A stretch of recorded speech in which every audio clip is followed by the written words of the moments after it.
Okay, here we go. Every year, a tradition. Now, if you watched last year, did you ever notice? Hey, let me look at this again.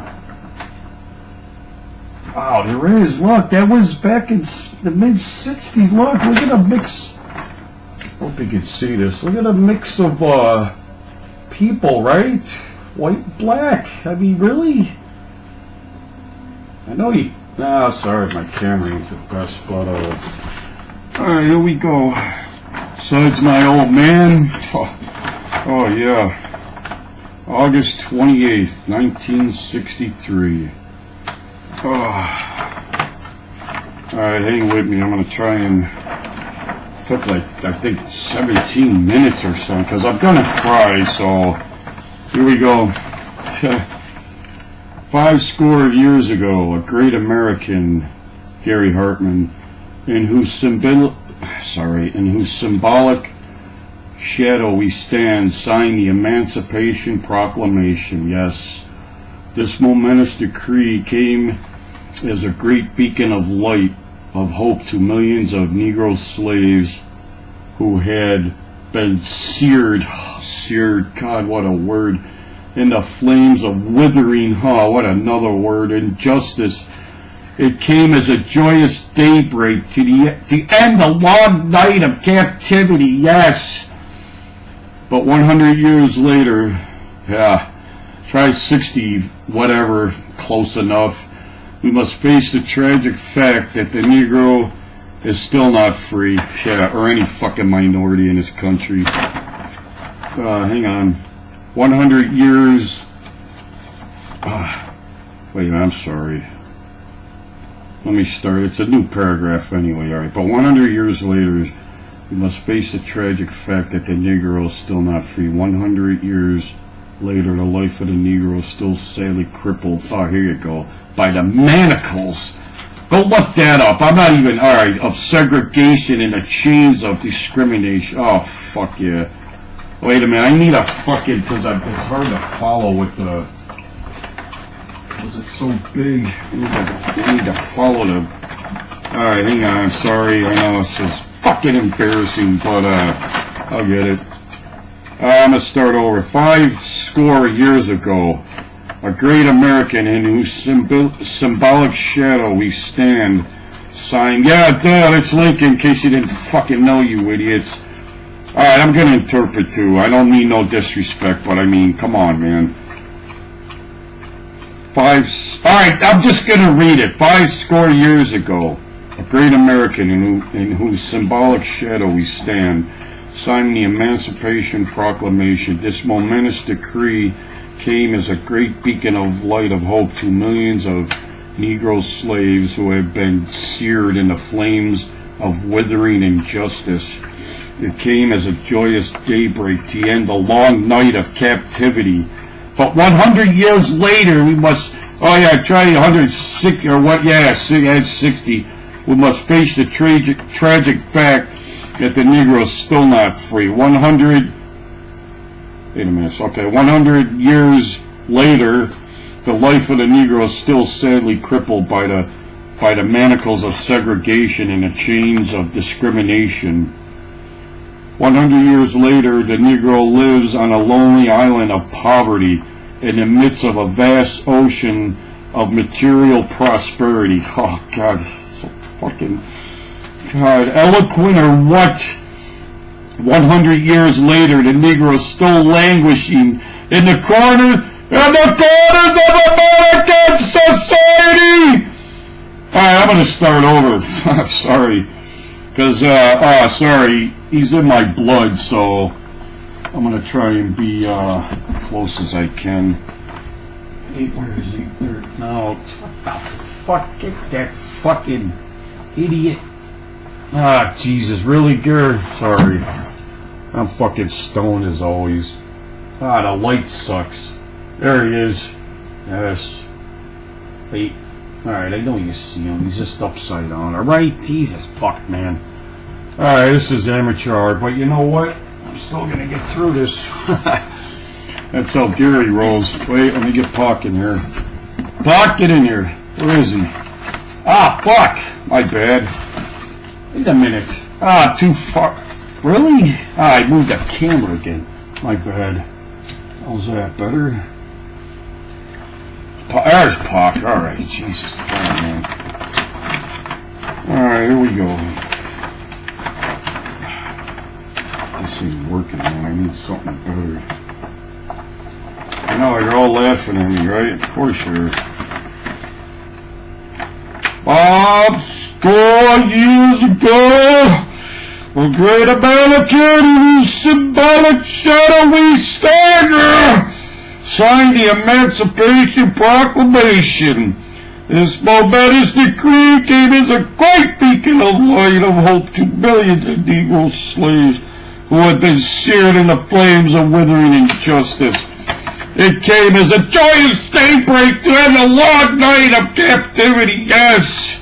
But 100 years later, we must face the tragic fact that the Negro is still not free. 100 years later, the life of the Negro is still sadly crippled by the manacles of segregation and the chains of discrimination. 100 years later, the Negro lives on a lonely island of poverty in the midst of a vast ocean of material prosperity. I'd have to hear, I'm sorry if I'm doing them, I know it's close, but 100 years later, the Negro is still languishing in the corners of American society, finds himself in exile in his own land, yes! As Gary Hartman is, so we have come here today to dramatize an appalling condition. In a sense, we have come to our nation's capital to cash a check. When the architects of our republic, and there you go, wrote the magnificent words of the Constitution and the Declaration of Independence, they were signing a promissory note every American promise to which every American was to fall heir. Yeah, you know what that means? Fine. This note was a promise that all men would be guaranteed the inalienable rights of life, liberty, and the pursuit of happiness. It is obvious today that Americans default to be on this promissory note insofar you think as their citizens of color are concerned. Instead of honoring this sacred obligation, America has given the Negro people a bad check, which has come back marked insufficient funds. Fucking right. But we refuse to believe that the Bank of Justice is bankrupt.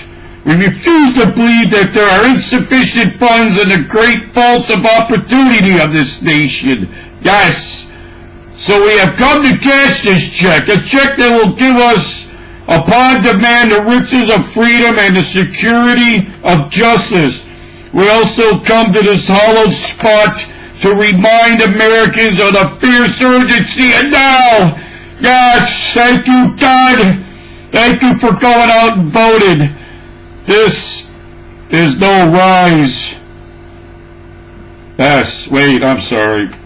The fierce urgency of now. This is no time to engage in the luxury of cooling off or to take the tranquilizing drug of gradualism. Yes, now is the time to rise from the dark and desolate valley of segregation to the sunlit path of racial justice. Now is the time to open the doors of opportunity to all God's children. Now is the time to lift our nation from the quicksand, get their heads out of their ass, and one. From the quicksands of racial injustice to the solid rock of brotherhood. Yes, it would be fatal for this nation to overlook the urgency of the monument and to underestimate the determination of the Negro minority. This sweltering summer of the Negro's legitimate discontent will not pass until there is an invigorating autumn of freedom and equality. Yes, 1963 is not just an end, but a beginning. So is 2020. Those who hope that the Negro needed to blow off steam, we're just starting. It will now be content. Oh yeah, we'll have a rude awakening if the nation returns to business as usual. Oh yeah, come on. There will be neither rest nor tranquility in America till the Negroes granted citizenship rights. Citizenship. Jesus, Hartman, come on. The whirlwinds of revolt will continue to shake the foundations of our nation until the bright day of justice emerges. Yes. But there's something I must say to my people who stand on the warm threshold which leads into the palace of justice. In the process of gaining our rightful place, we must not be guilty of wrongful deeds. Yes, let us not seek to satisfy our thirst for freedom by drinking from the cup of bitterness and hatred.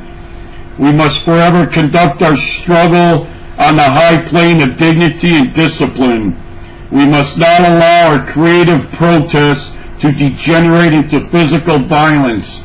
Again and again we must rise to the majestic heights of meeting physical force with soul force and God. The marvelous new militancy, come on, Garrett, a marvelous new militancy which has engulfed the Negro community minority must not lead us to distress of all white people. For many of our white brothers, oh yeah, you think Gary Hartman, to say the least, is evidenced by their presence here today, yes, have come to realize that their destiny is tied with our destiny and their freedom is inextricably, don't let that up, inextricably bound to our freedom. We cannot walk alone, yes. And as we walk, we must make the pledge that we shall march ahead, baby. We cannot turn back. There are those who are asking the devotees of civil rights, when will you be satisfied? We can never be satisfied as long as our bodies, heavy with the fatigue of travel, cannot gain lodging in the motels of the highways and the hotels of the city. We cannot be satisfied as long as the Negro basic mobility is from a smaller ghetto to a larger one. We can never be satisfied as long as a Negro in Mississippi cannot vote and a Negro in New York believes he has nothing for which to vote. No, we are not satisfied. We will not be satisfied until justice rolls down like waters and righteousness like a mighty stream, baby. I am not unmindful that some of you come here out of the great trials and tribulations. Some of you have come fresh, yes, from narrow cells, no parents, yes, Gary Hartman. Some of you come from areas where your quest for freedom left you battered by the storms of persecution and staggered by the winds of police brutality. Yeah, you think you have been the veterans of creative suffering. Yes, continue to work with the faith that unearned suffering is redemptive. Yes, go back to Alabama, go back to Buffalo, New York, Georgia, go back to Louisiana, go back to the slums and ghettos of our northern cities, knowing that somehow the situation can and will be changed. Let us not wallow in the valley of despair. I say to you that, my friends, that in spite of the difficulties and frustrations of the moment, I still have a dream. It is a dream deeply rooted in the American dream. I have a dream that one day this nation will rise up and live under the true meaning of its creed. We hold these truths to be self-evident that all men are created equal. I have a dream that one day on the red hills of Georgia, the sons of former slaves and the sons of former slave owners will be able to sit down together at a table of brotherhood. I have a dream that one day with the state of Mississippi, a desert state, sweltering with the heat of injustice and oppression, will be transformed into an oasis of freedom and justice. I have a dream that my 4 children will one day live in a nation where they not be judged by the color of their skin, but by the content of their character. I have a dream today. I have a dream that one day the state of Alabama, God, whose governor's lips are presently dripping with the words of interposition and nullification, will be transformed into a situation where little black girls, yes, and black girls able to join hands with little white boys and white girls and walk together as sisters and brothers. I have a dream today. I have a dream that one day every valley shall be exalted, every hill and mountains shall be made low. The rough places will be made plain, and the crooked places will be made straight. And the glory of the Lord shall be revealed, and all the flesh shall see it together. This is our hope. This is the faith from which I return to the south. With this faith, we're able to hew out of the mountain of despair a stone of hope. With this faith, we'll be able to transform the jangling discords of our nation into a beautiful sympathy of brotherhood. With this faith, we're able to work together, to pray together, to struggle together, to go to jail, to stand up together for freedom together, knowing that there will we be free one day. This will be the day when all of God's children will be able to sing with the new meaning. My country, 'tis in ye, sweet land of liberty, of thee I'll sing. Land where my fathers died, land of the pill. From every mountainside let freedom ring. And if America's to be a great nation, this must become true. So let freedom ring from the prodigious hilltops in New Hampshire. Let freedom ring from the mighty mountains of New York. Let freedom ring from the heightened Alleghenies of Pennsylvania. Let freedom ring from the snow-capped Rockies of California. Let freedom ring from the curvaceous peaks of California. But not only that, let freedom ring from the Stone Mountain of Georgia. The lovely Stacey Abrams. Let freedom ring from the Lookout Mountain of Tennessee. And let freedom ring from every hill and every molehill of Mississippi. From every mountainside, let freedom ring. When we let freedom ring, we let it ring from every village and every hamlet, from every state and every city. We'll be able to speed up this day when all of God's children, black men and white men, Jews and Gentiles, Protestants and Catholics, we're able to join hands and sing to the words of the old Negro spirituals. We get let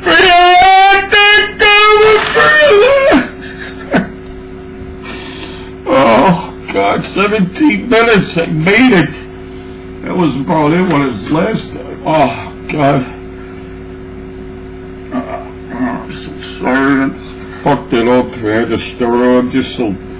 I'm fucking so sore. God, I'm dying, man. I got the vid. I think I do, man. I don't know. I got fucked, man. You're like I'm burning. I don't know. I can still taste food. What the fuck? You tell me, man. Oh, fuck. Oh, that article in the paper today, too, man. Holy balls, man. Reed Berry. Wait a minute. Hang on. I gotta go get that, man. Are you kidding me?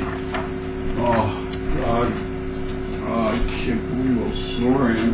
I get sore just being passionate, man. Really, Dad?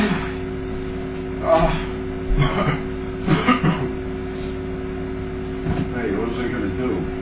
Fuck, I forgot already. Oh, fuck. Oh, that sounded good. What was I gonna do? Fuck, I don't even remember. Oh, that's right. Damn it. Article from the paper, sorry. My bad.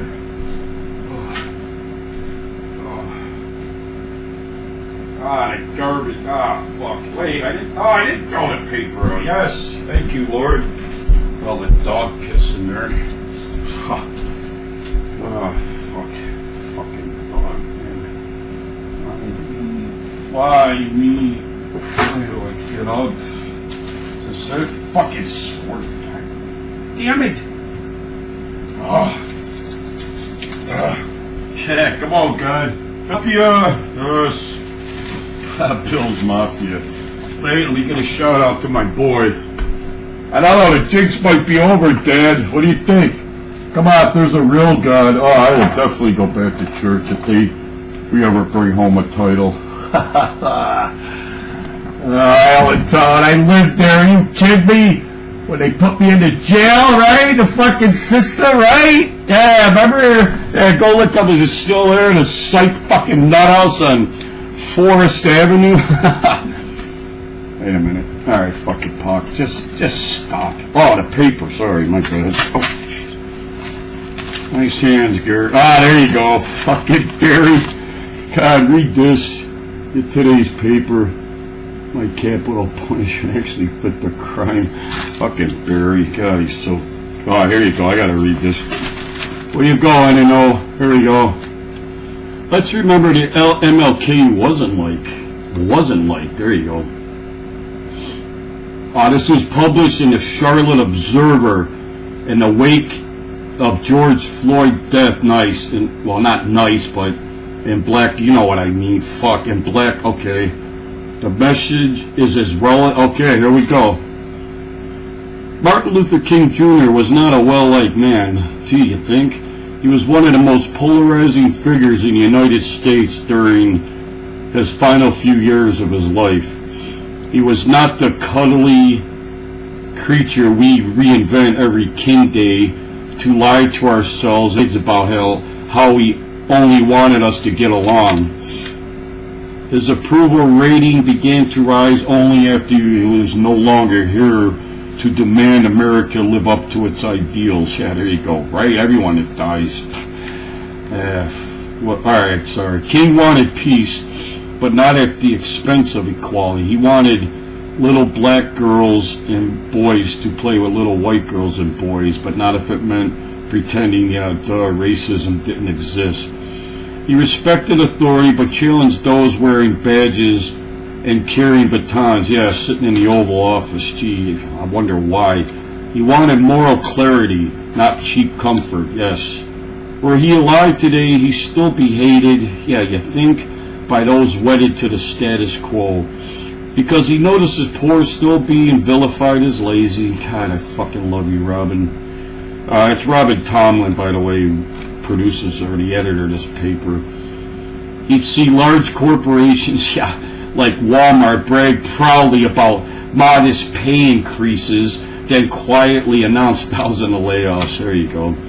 The GOP, I don't even know what even that stands. Governor of oppressed people. No,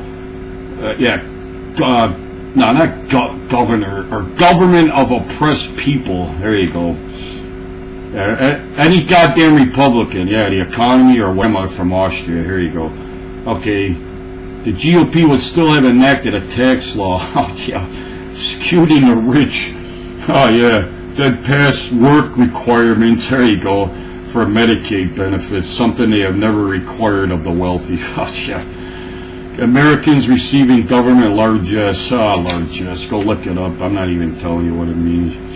You know the government pays private collectors, you think, triple what they retrieve in back taxes from the low-income white, there you go, like Gary Hartman, high-income tax sheet, and while the high-income tax sheet skates. That's why we should shelve the I Have a Dream speech this King Day. Well, sorry, I'm going to read it every fucking year, but I get it. It has been used too often as an excuse to not have to face hard truths or fight for the most vulnerable among us. Let us instead remember when King refused, to denounce protesters by saying a riot is the language of the unheard. And what is it America has failed to hear? Exactly. It's failed to hear the promises of freedom and justices have not been met. It has failed to hear that large segments of white society are more concerned about tranquility and a status quo than about justice and humanity. And when you critique capitalism, like Gary Hartman does on practically all his blogs, again, we have deluded ourselves into believing the myth that capitalism grew and prospered. Out of the Protestant work ethic. What a laugh, of hard work and sacrifice. The fact that the capitalism was built on the exploitation and suffering of black slaves. You think so? And Native American Indians, and thrive on the exploitations of the poor, both black and white, both here and abroad. There you go. And when he demanded a radical redistribution, come on, Gary, redistribution, God. And when he demanded a radical redistribution of political and economic power, and when he said whites, it must be frankly said, are not putting in a, you think, similar mass effort to re-educate themselves out of their racial ignorance. It is all aspect of their sense of superiority, Gary, that the white people of America believe they have so little to learn. And when he was And when he was exasperated, I love that word, but those tell him to wait. Shallow understanding from people of goodwill, here you go, is more frustrating than absolute misunderstanding from people of ill will. Yes, lukewarm acceptance is much more bewildering than outright rejection. Oh, thank you, God damn it. He wanted justice and peace. If he could have only one, there's no doubt which one he'd choose. There's no doubt which one Gary chose. It's Dustin. What do you think? I mean, where do you think peace comes from? Jesus fuck, man. Duh. Oh, we got what, 4 minutes left? Maybe I should hit the weights. I do look a little buff. Come on. What do you think, girls? Free room, hot tub, free weed. Any girl I'm willing to date, I'm old-fashioned. Yeah, go talk to, quick. Names, I'm so bad. Wait, Bree, like the cheese. How much cheese you eat, you cow? There you go, for the fat people, right? Like, because you know Gary tells it like it is. I got this shit. No one's feeling sorry for you. You know why? Because it's all willpower, man. You can't love yourself. You're going to walk around, because Gary was, 300 twice. Yeah, twice. Yeah, God, don't fucking believe me. I don't give a shit. I know God, Judgment Day, don't worry. It's all coming out. Twice. I mean, I just got fed up. I mean, seriously, it's like you couldn't even function after. I'm so sorted out from lifting just to look half good, but fuck it, at least I look half good. I mean, maybe some by act of God I'll find another girl, I'm not gonna be I mean, Christ, are you kidding me? She had rolls on rolls. She was like 5 feet. Yeah, you want to get rid of me for sexual favors. Oh, please, woman, really? Yeah, once you get your sister to come on here, Bree, from Florida, since she loves my blogs, I'll take her and get rid of her loser boyfriend. Yeah, just saying, free room and rent. Everything's paid for. Hot tub, pool in the summer. Shut up, you fucking Amtrak asshole! Interrupt my blog again. Blow it out your ass. There it is. There's the response. You know it was coming. Glory, glory, hallelujah. Okay, so after, I'm gonna assume, right? Alright, forget it. I'm not even gonna, that's gonna make me just look dumb. Hey, Art Vandalay, you gonna send another comment? What's the matter, Gary? You embarrassed by being white? Ashamed? What's your point, fart? You old asshole, go the fuck away with your stupid comments. You fucking idiot. My dad and me didn't serve our country for this bullshit. I got fucking news for you, you white piece of shit. Get the fuck out of here. That's all you're getting. What was that, 10 seconds? 30. 2-minute warning. Bills, wait, hockey, real quick. Dundon. Hey, John, at YouTube, you ready? Here you go, Tom Dundon. Alright, that was half. Fuck off. I did full moon there. That was half a moon, John. So you're gonna kick me off YouTube now? Fuck you, like I even know it. Oh yeah, and then he makes fun of me, right? Because I'm trying to make a difference. He's like, yeah, you got 150 subscribers. Fuck you, you little yuppie asshole. Why don't you come down here and say it to my face? Or take me off your blog, big man. Like I give a fuck. I got what, like 200 subscribers, like you said. It was so funny. Fuck you, I'll always be awesome. You're a douchebag, alright, John? You little fucking YouTube fucking Nazi. Get the fuck out of here. And a girl owns it, or at least last I known. Come on, girl, whatever your name is, really? You gotta have trolls because I show my ass? I mean, really? Like you never seen an ass before? It's porno, that stupid word. Oh, God. I'll show my dick next time. How's that, John? Will that get me banned? Alright, fuck it. I'm done, man. Let me get my mouse. Uh-oh. Mouse alert. I got your mouse alert. Wait, while I'm up. Here you going, John. Douchebag. Fuck, where's my mouse? Uh-oh, I'm gonna go over 30. Alright, I got it. Hang on. Oh, jeez. Fuck. Almost wipe out enough. Oh, fuck. Perfect timing. Rub-a-dub and the boys. Oh, like I said, Duddy, you're an asshole. Thanks for rehiring Kate, Hall of Famer. I mean, really? Chuck's Chuck's Corner was called, and Forsland. I don't laugh. Fucking clueless, another rich ass.